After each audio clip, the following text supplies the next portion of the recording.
Welcome back. Glad to have you with me for the next installment of our Thought Leadership video interview series in partnership with the Minerals Council. Today I'm chatting to Natascha Viljoen, CEO of Anglo-American Platinum, and together we're going to explore a topic that seems to have taken the world by storm: hydrogen. Is there more to this than meets the eye? Is the hydrogen journey in South Africa clearly paved? There's a lot to cover that has yet to be explored, so join me as I tackle this subject in greater detail with the CEO who is leading the hydrogen front. Natascha, it's so great to have you with me this morning. Thank you for joining me. Thank you, Laura, and it's a privilege to be here with you this morning. Awesome. Natascha, I think when we're talking about hydrogen, the best place to start is to understand why. Out of all the renewable options, why is hydrogen so great? Laura, I think when we think about renewables and the decarbonisation journey that we're going through, renewables are not consistent. So you need a way to store renewable energy, and you need a way to transport renewable energy. That's the one aspect. The other aspect that we need to consider is that not all countries are equally endowed with natural resources like sun and wind, for instance. So not only do we need to consider how we store and transport energy in our country, in South Africa, but also how we consider the transportation of energy across the globe. And in both of these instances, hydrogen is a very good energy carrier. It is an energy carrier, as we all know. You split water into its two components, hydrogen and oxygen, and you put it back together. So very clean. And from a resource intensity point of view, the resources that you need to support the process actually very low in that resource intensity. So when we think about renewables and how we decarbonize the world, it is important for us to consider the entire ecosystem in which this happens. And that's why hydrogen is so exciting for us as a company, but I think also huge potential for us as a country.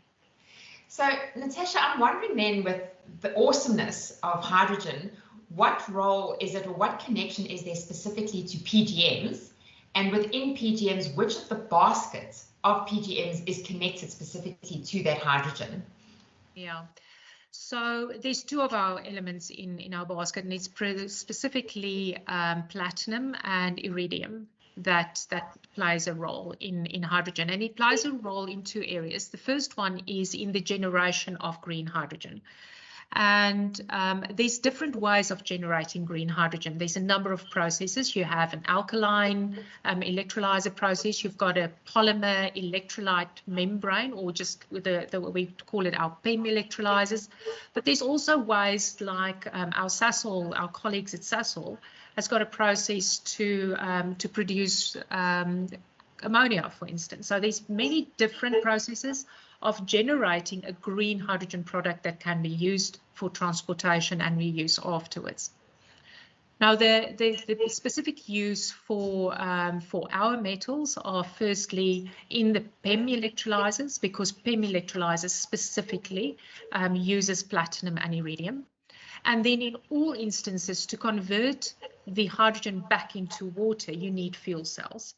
Now, whether that fuel cell application is from a storage facility into utilizing it as an end product, whether it's part of mobility in cars and trucks, that would be the other utilization of our metal in the hydrogen industry.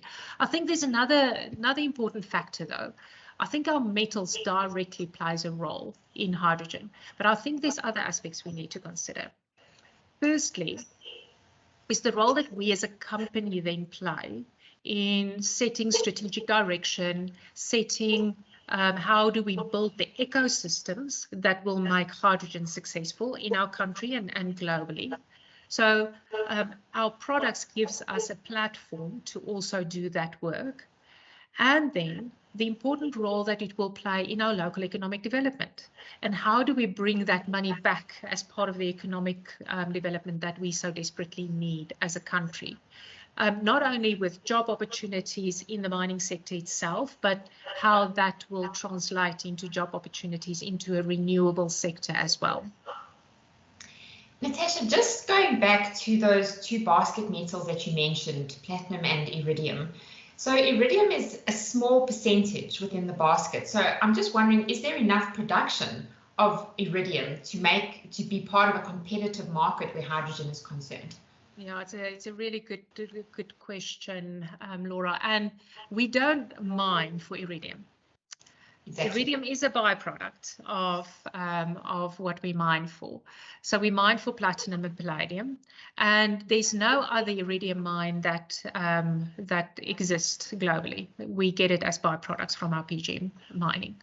So it will remain competitive for us to mine it. Because it's part of a basket, it also helps us with the margins on our basket. We've seen, for instance, rhodium. In the last 2 or 3 years, we've seen how rhodium, as a very small percentage of our basket, increased our market margin significantly. And in the same way, we believe that iridium will continue to play that role. Now, your question on, do we have enough? The benefit that we have with the hydrogen economy is the fact that renewable generation of hydrogen through electrolysis do not necessarily require PEM electrolysis. There are other alternative technologies. PEM electrolysis, though, in a renewable environment, because you've got a cyclic feed, is the most efficient way of doing it from a size point of view and from an efficiency point of view. If you don't have those constraints, though, there's other technologies available. So it is that efficiency that you can drive in the right application. From a mobility point of view, I believe that the future of mobility is going to be a combination similar to what we have today, diesel and petrol vehicles. We're going to continue to see in the future battery electric vehicles and fuel cell electric vehicles, and it's going to be a combination. And even biofuels, we forget that biofuels plays a very real role in decarbonizing mobility. So there are alternative technologies available there, and it's going to be competitive. It will have to be competitive between the various technologies in its application and also the cost to manufacture it, of course. So, Natascha, if I can keep on that sort of technical side of things for the moment, just in light of you saying platinum being the other key metal, is there a particular reef that PGM miners should focus on that links to hydrogen? Obviously, we have UG2 and Merensky. Is either of the reefs of greater value from a hydrogen perspective? Definitely. Well, you've spoken UG2, you've spoken Merensky. There's also Plat Reef that we get in our Mogalakwena mine area. And Laura, there's probably, as we go into the eastern limb, we talk about pool split when we look at our basket of metals, and that just gives you the percentage of metals as a total basket.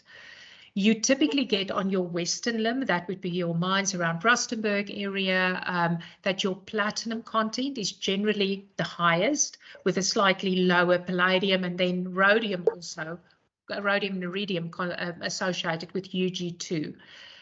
Our Merensky reefs in South Africa is mainly mined out. There's a couple of really good ore bodies still left, but the bulk of our focus now is on UG2 mining and then the eastern limb, the Waterberg, eastern limb, and that Polokwane areas. Those areas are generally richer in base metals, and your pool split between platinum and palladium is far more equal. Now, it's interesting, our ore bodies in South Africa is really fascinating. Not a single ore body is exactly the same.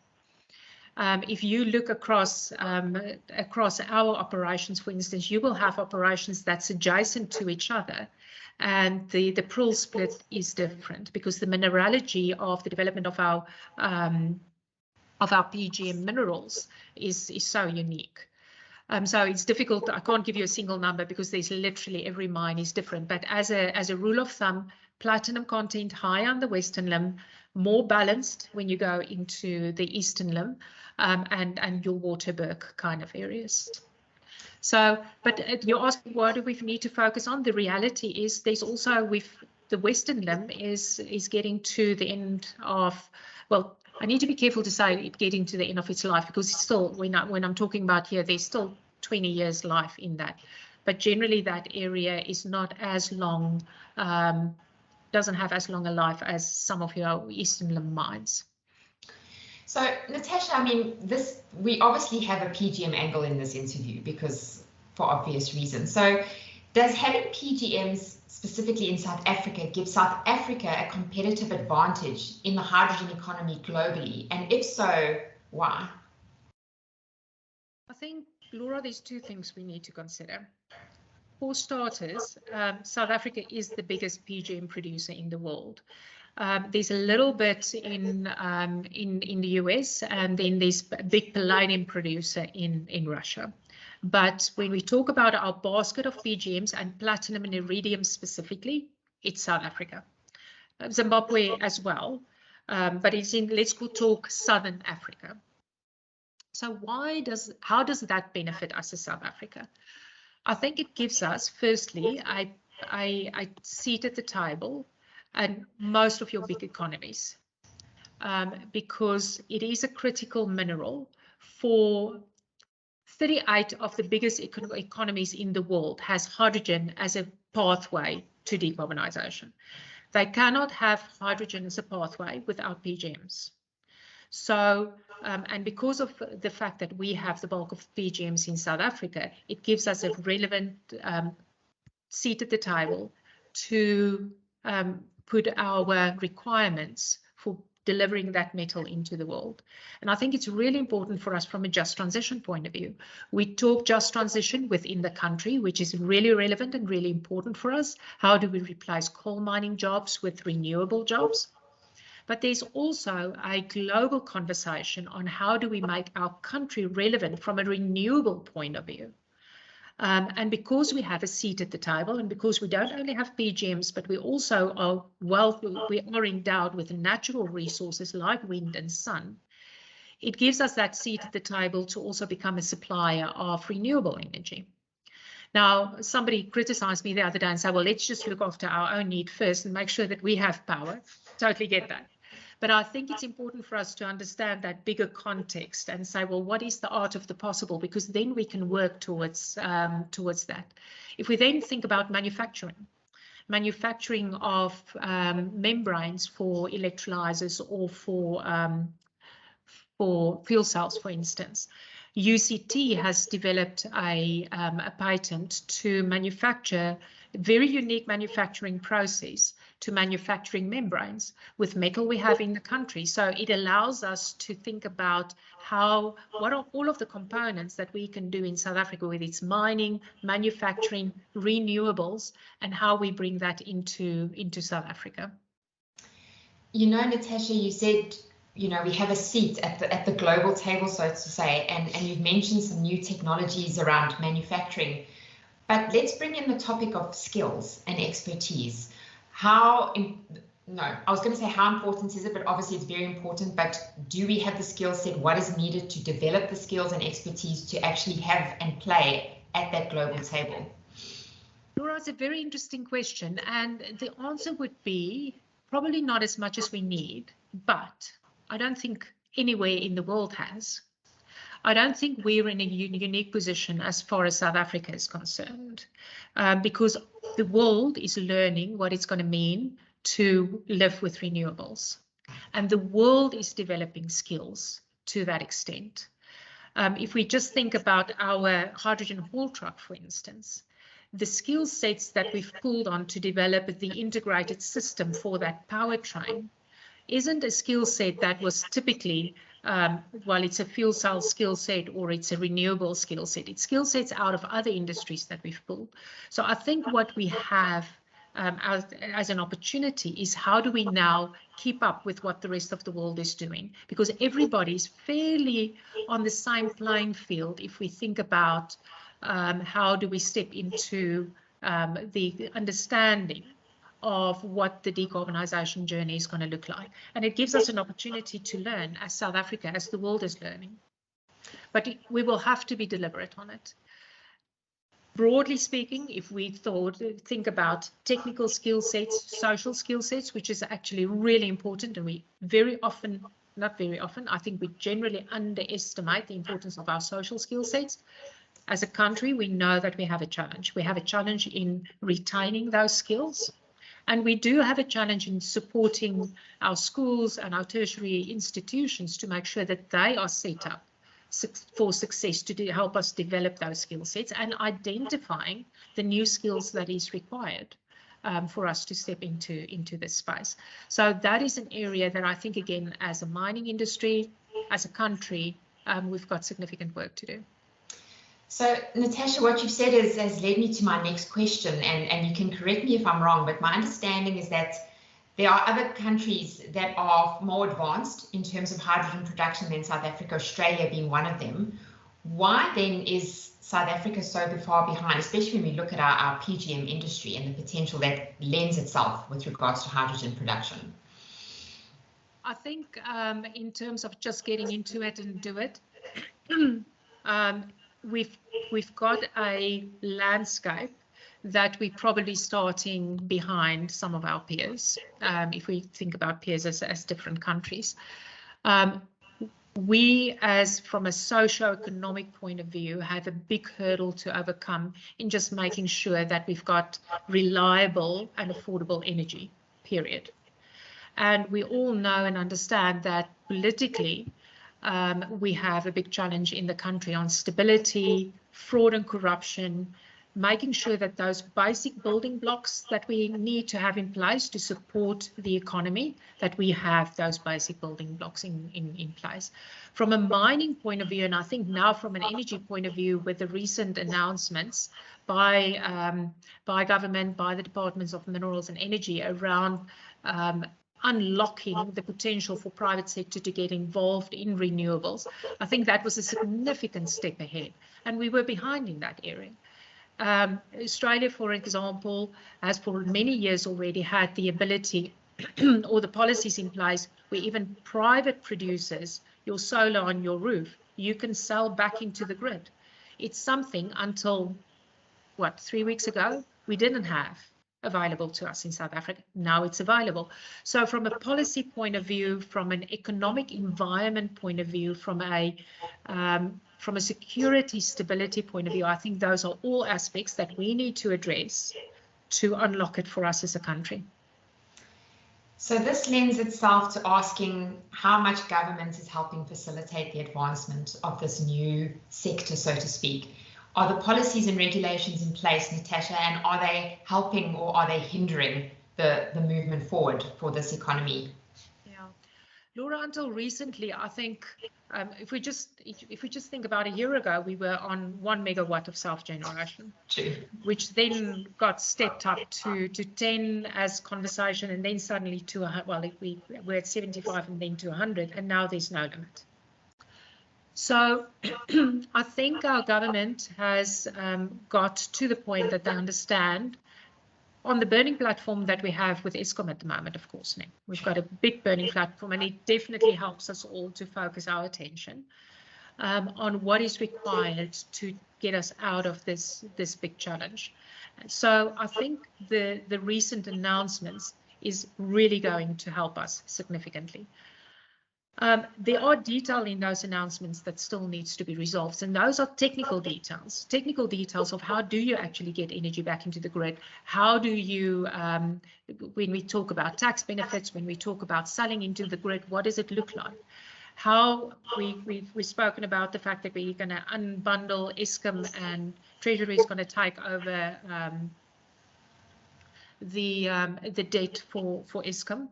We still need to get Eskom to a point to keep the current power stations going, and obviously then developing that the additional transmission and distribution that we need. Those are the technical details that I think it's really important for us to pay attention to and to get resolved as quickly as possible. I think the president has put a number of processes in place to help us with that. You think about Project Vulindlela, for instance, which is targeted to unlock quite a bit of these government processes for us.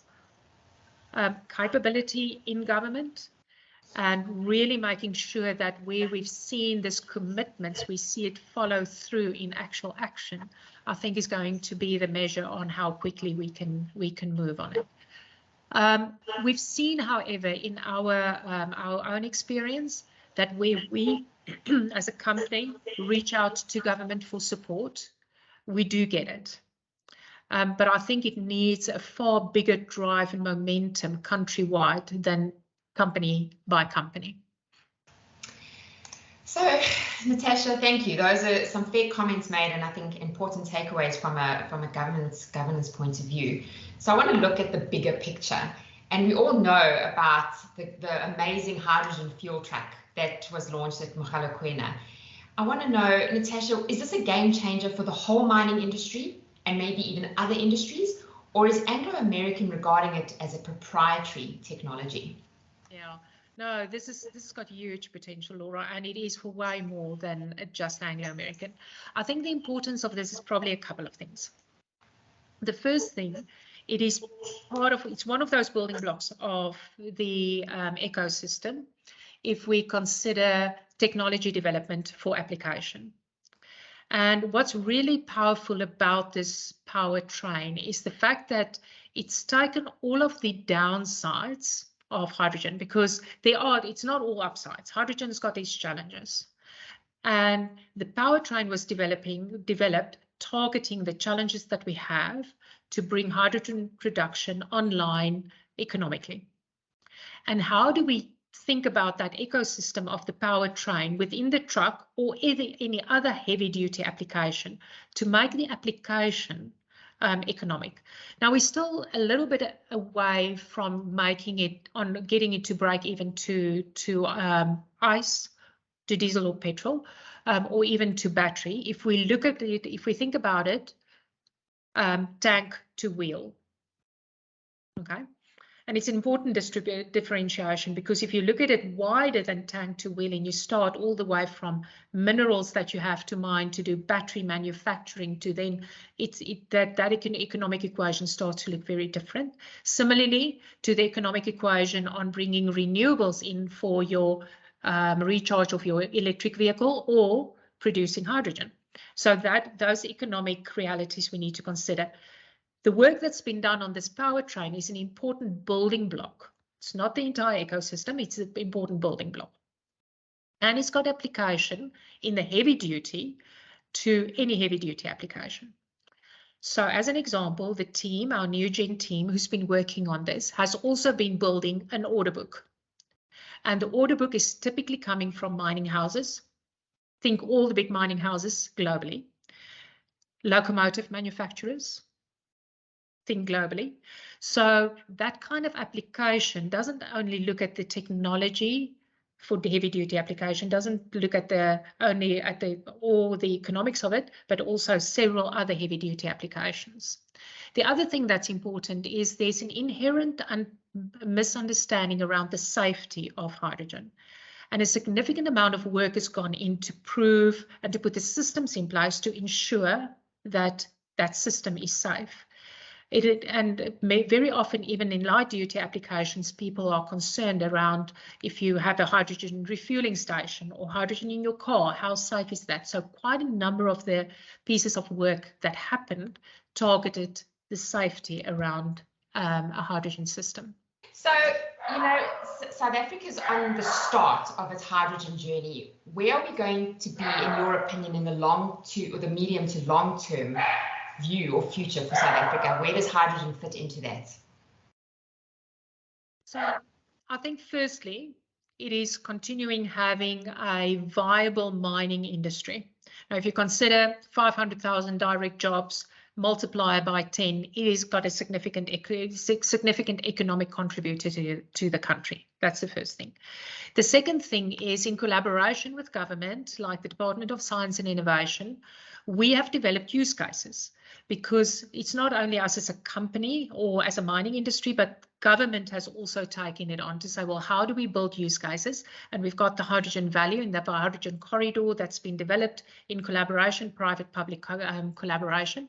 It is building that, and then as a country playing a role in that further ecosystem development.